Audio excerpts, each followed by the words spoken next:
Olá, bem-vindo ao nosso 14º devocional da nossa série O Advento.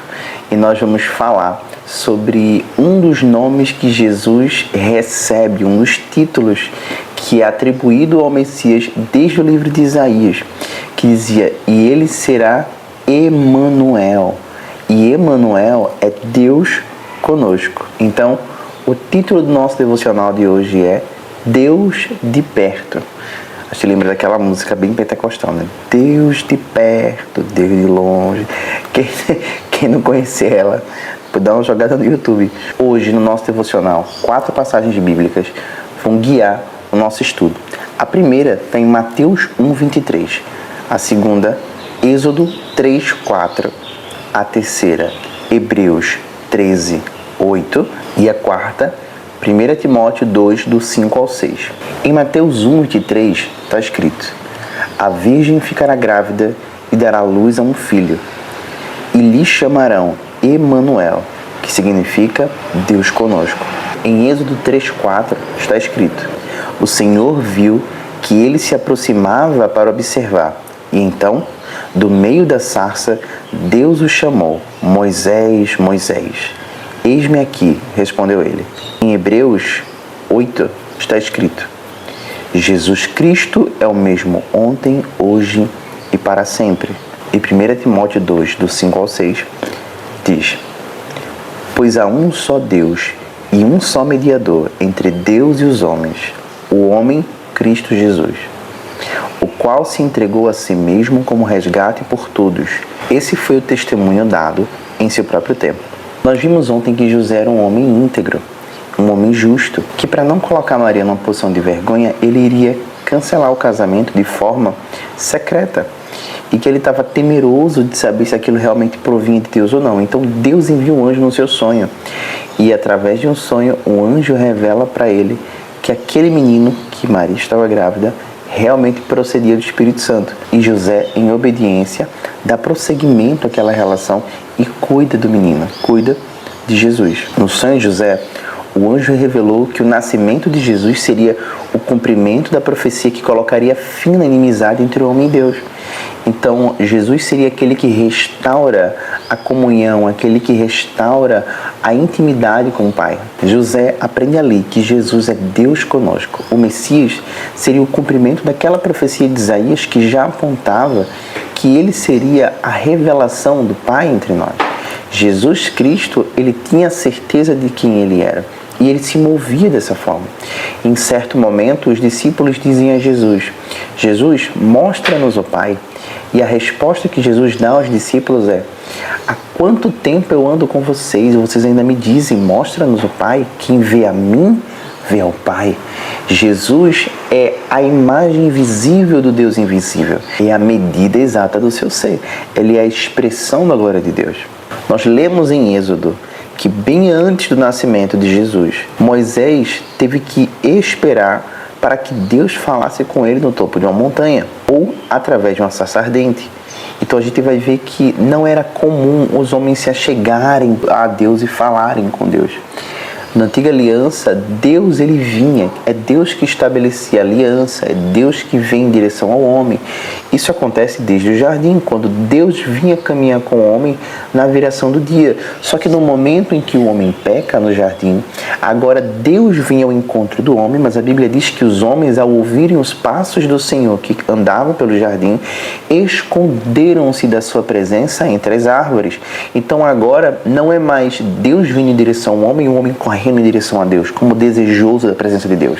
Agora Deus vem em direção ao homem, mas por conta do pecado, o homem foge do Senhor. O homem foge daquele que seria a única solução para o seu problema. Agora o homem ele está distanciado do Senhor. Agora o homem está em condição de pecado, mas só em Deus ele encontraria a restauração. Mas o que o pecado faz? O pecado causa separação, distanciamento. E eles vão dizer: estávamos nus e tivemos vergonha de estar na sua presença. Então, na realidade da antiga aliança, os sacerdotes eles iam diante de Deus e eles representavam o povo diante do Senhor. Então eles oravam pela nação de Israel, sacrificavam pela nação de Israel e buscavam a Deus. Então Então, esses sacerdotes poderiam ir até a Deus buscar a presença do Senhor, só que eles entravam no Santo dos Santos, o lugar onde Deus se revelava, onde Deus habitava ali no meio do povo, na tenda, na representação da Arca da Aliança, só que era uma vez por ano. Então, era uma presença constante de Deus ali, mas o nosso acesso a essa presença era totalmente limitado. Então nós lemos Moisés andando e de repente da sarça o Senhor fala com Moisés: Moisés, Moisés. Moisés anda na direção dessa voz e ele olha aquela sarça que ardia, mas que não se consumia. Naquele tempo a humanidade não tinha um acesso aberto à intimidade com Deus. E por incrível que pareça, às vezes é fácil a gente cair nesta mesma mentalidade da antiga aliança. É fácil a gente começar a terceirizar o nosso relacionamento com Deus. E a gente começar a buscar meios para que Deus fale conosco ao invés de irmos ao Senhor. Uma vez que a Bíblia diz que Jesus foi à nossa frente e abriu um caminho através do véu. Ele pavimentou um caminho com seu sangue para nos dar acesso ao Pai. Jesus é o caminho. Ele declara: eu sou o caminho, a verdade e a vida, e ninguém vai ao Pai senão por mim. Ninguém se aproxima de Deus sem a mediação de Jesus Cristo. Jesus Cristo é o nosso único mediador.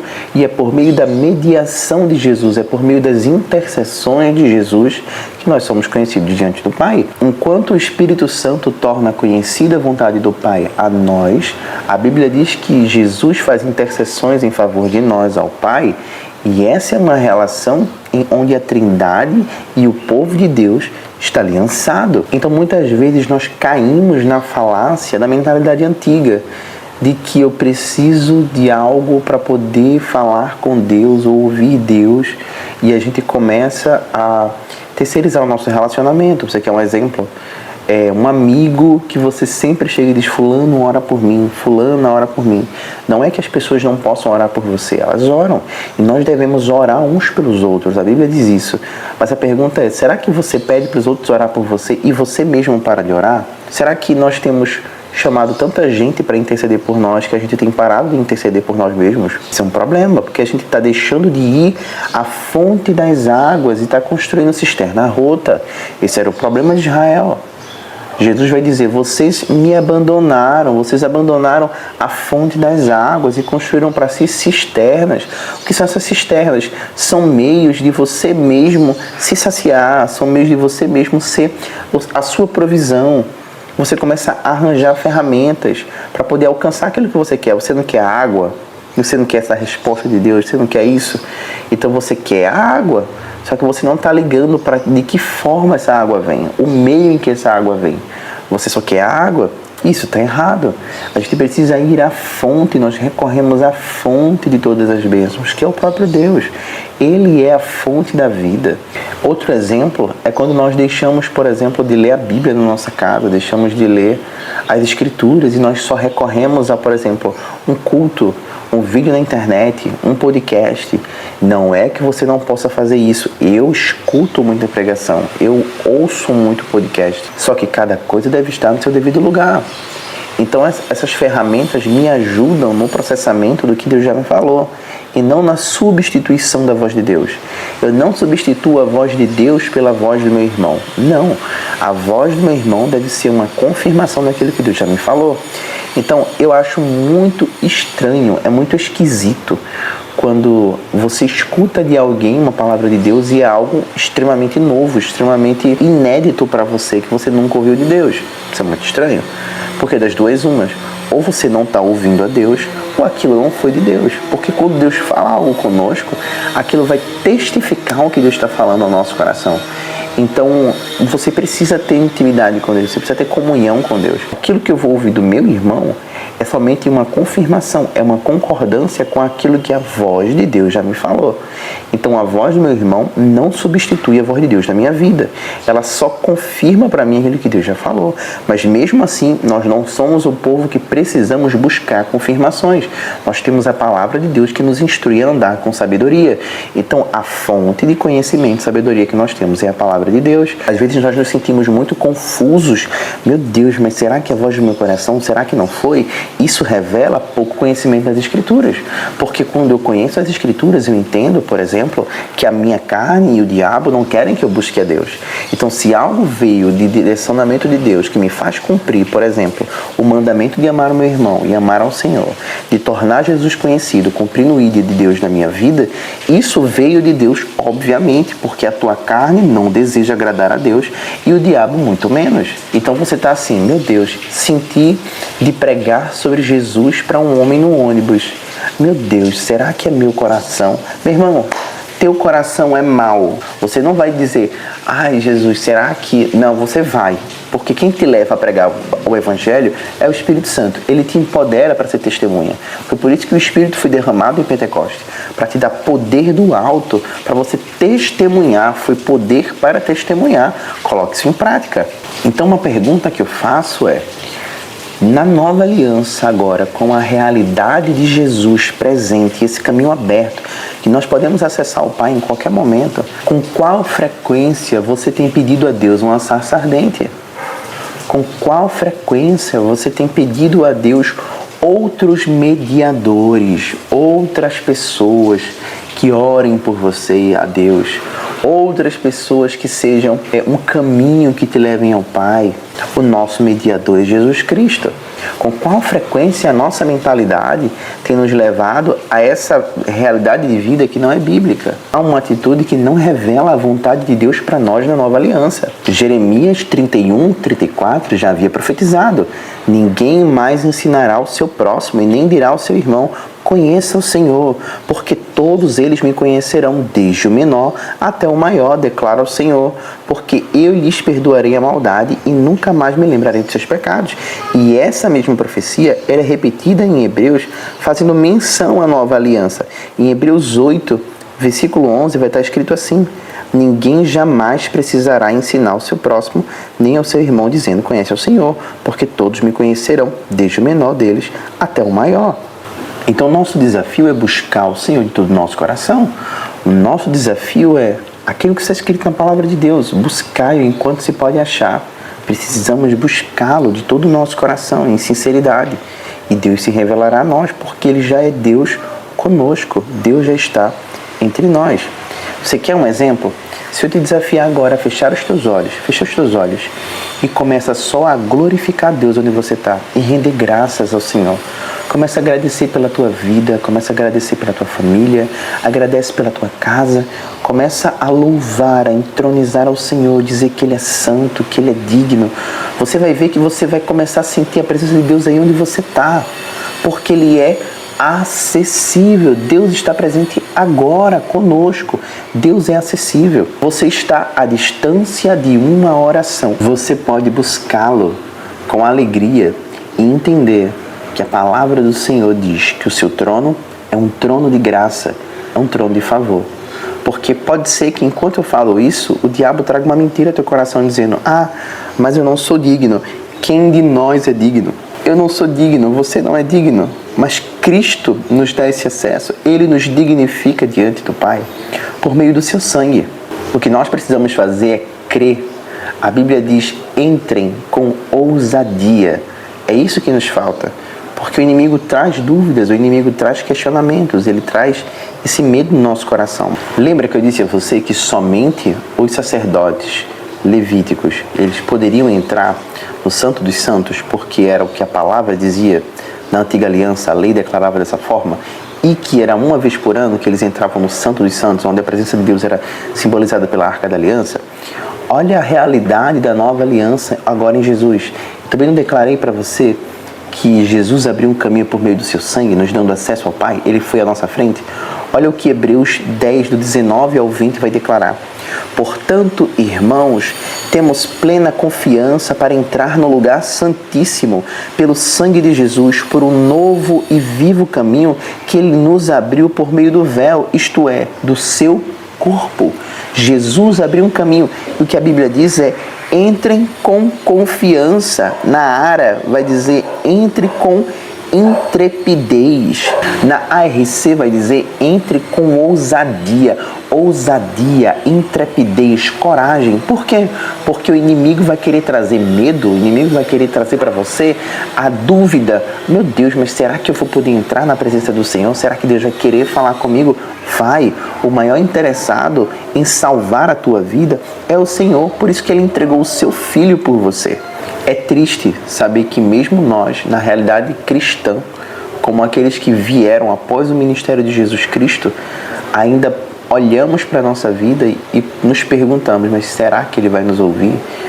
Isso é triste, porque nós sentimos continuamente que estamos esperando algo para poder ouvi-lo. Nós podemos acessá-lo em todo momento. Nós temos a Bíblia, meu irmão. Você pode ouvir o Senhor constantemente. Nós precisamos entender que quando a Bíblia diz que a inimizade foi quebrada e agora nós somos amigos de Deus, isso não é uma palavra poética, isso não é uma ideia, não, isso é uma realidade vivida, presente, agora. Deus quebrou a inimizade e o distanciamento, Deus está próximo, Ele é Emanuel, Deus conosco. E Jesus é essa realidade do Deus poderoso que caminhava com o homem no jardim e agora o homem se separa de Deus no jardim e vai viver só. Deus não deixa que isso seja assim para sempre. E o próprio Deus desce encarnado e se faz como um de nós para caminhar conosco, para nos ensinar como voltar ao Pai, para nos ensinar e para nos proporcionar um caminho. Porque Ele não só aponta, vá para lá. Não, Ele abre no seu próprio corpo um caminho que nos leva ao Pai. Como Ele abre esse caminho no seu próprio corpo?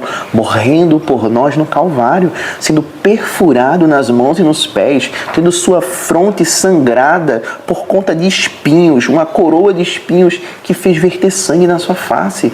Esse é o nosso Cristo que sofreu flagelação, chicotes, cusparadas, um Cristo que foi insultado, envergonhado, foi despido para que a minha nudez e a sua nudez fosse coberta. Aquela nudez que o homem sentia vergonha no jardim ao dizer: nós vimos que estávamos nus e escondemos-nos da tua presença. Jesus teve que ser exposto em nudez para que a nossa nudez fosse coberta. Isso é o grande amor de Deus por você. Não duvide que você é amado. Não duvide que você tem valor para o Senhor. Você tem valor para o Senhor. Por mais que a gente saiba que o Evangelho não é sobre nós, por mais que a gente saiba que, apesar de nós, Ele ama você. Deus não te traz a força para o reino de Deus. Ninguém aqui foi forçado a seguir a Jesus. Pelo contrário, é um convite de Deus, é um convite gentil, é um convite aberto. Tão aberto que você pode dizer não. A Bíblia diz: ao ouvirdes o Evangelho do Reino, não endureçais o vosso coração. E hoje o Evangelho é apresentado a você. Deus é Deus conosco. Ele é a resposta de Deus ao nosso desejo por uma sarça ardente ou por uma conversa no topo da montanha. Então, enquanto na antiga aliança as pessoas queriam esse topo da montanha para falar com Deus, Jesus é o nosso topo da montanha. O maior sinal que nós esperávamos de Deus já veio, é Jesus, e virá novamente ao nosso encontro. Não adoramos um Deus distante que não quer falar conosco. Nós não cremos nessa visão deísta. O deísmo vai pregar que Deus criou o mundo, estabeleceu leis físicas, biológicas, Deus estabelece as leis da natureza e Ele se retira. E agora é como se fosse o relógio, né? A gente coloca a pilha no relógio e assiste ele funcionar. E não interfere mais em nada. Não é assim. Deus é um Deus relacional. Ele é um Deus pessoal. Então, nós não somos deístas. Quando alguém disser para você assim: eu creio que Deus... E isso eu estou falando se alguém cristão falar com você, viu? Ou algum não cristão. Mas se for um cristão, meu irmão, você pode corrigir isso. Se alguém chegar para você e dizer assim: não, eu creio que Deus criou todas essas coisas, mas é Deus lá e a gente aqui. Eu creio que quem faz tudo aqui como tem que fazer e etc., quem controla a nossa vida, somos nós mesmos e está tudo certo. Como se Deus tivesse soltado o mundo da sua própria rédea. O mundo agora vai se conduzir. Deus não faz isso. Deus é o Senhor. Jesus restaurou a nossa relação. e nos proporcionou um caminho onde diariamente podemos nos achegar ao trono de Deus. Nunca esqueça, Jesus é Deus conosco. Ele é Emanuel, o nosso mediador. Então, que nessa época de Natal, nessa época de Advento, você possa receber esse conforto de Deus, de que Ele está presente com você nesse exato momento. Deus está aí ao teu lado, seja no ônibus, seja no trabalho, seja na sua casa. Não há lugar que impeça Deus entrar. Deus está em todos os lugares, Ele é onipresente e Ele está aí agora do teu lado. E quando a gente fala que Deus é onipresente, não significa que Deus se divide em várias partes e está em todos os lugares ao mesmo tempo, não.